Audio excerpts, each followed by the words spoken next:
కార్మిక సోదరులందరికీ నమస్కారం. నేను ఐఎన్టీసీ జిల్లా ప్రధాన కార్యదర్శిగా ఉన్నప్పటి నుండి నాకు ఈ సమస్య తెలుసు. నేను ఈ విషయం మా జాతీయ అధ్యక్షుడు సంజీవ్ రెడ్డికి కూడా చెప్పినాను. వీళ్ళు కర్నూలుకి వచ్చినప్పుడు నాకు కంప్లైంట్ ఇచ్చినప్పుడు కూడా నేను వీళ్ళకందరికీ హైదరాబాద్కి రమ్మని చెప్పినాను. వీళ్ళు ఒక వారం తర్వాత వస్తానే మీరు రాలేదు. నేను ఆ రోజు కూడా సంజీవ్ రెడ్డికి చెప్పినాను. మళ్ళీ మన ఆల్ ఇండియా జాతీయ ప్రధాన చంద్రశేఖర్ సార్ కూడా చెప్పినాను. ఆయన నాకు ఫోన్ చేసినాడు, మీరు అల్ల వస్తే హైదరాబాద్లో ఉన్న వీళ్ళ హెడ్ ఆఫీసు పాండ్యన్ సిమెంట్ ఆఫీస్కి ఒక 100 మంది తీసుకొని ధర్నాకు వచ్చినామన్నాడు. నేను ఆ విషయం కూడా వీళ్ళకి చెప్పినాను.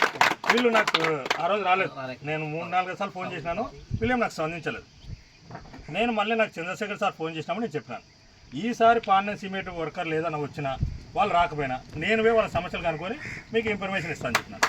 ఇప్పుడు కూడా నేను వీడికి వచ్చినాననేది ఓన్లీ చంద్రశేఖర్ సార్ చెప్పినందుకే వచ్చినది. మన ఆల్ ఇండియా అధ్యక్షుడు సంజీవ్ రెడ్డి ఆధ్వర్యంలో మన చంద్రశేఖర్ సార్ సూచనల గురించి ఐఎన్టీసీని ఎంతవరకు కావాలన్నా పోరాటంలో తీసుకుపోనిక నేను ముందుంటాను. నాతో పాటు మన జాతీయ అధ్యక్షుడు సంజీవ్ రెడ్డి గారు, మన చంద్రశేఖర్ సారు ముందుండి నడిపిస్తారని మీకు అందరికీ విన్నపం చేస్తున్నాను. రెండవది, ఈ సిమెంట్ ఫ్యాక్టరీ గురించి రేపు కానీ ఎల్లుండి కానీ మళ్ళీ మీరు ఎవరో ఒక 5 మంది వస్తే కానీ హైదరాబాద్ పోయి లేబర్ ఆఫీసులో కూర్చొని ఆ నుండి ఈ ఫ్యాక్టరీ మేనేజ్మెంట్తో ధర్నా కూర్చుని కూడా వస్తారన్నారు అందరూ.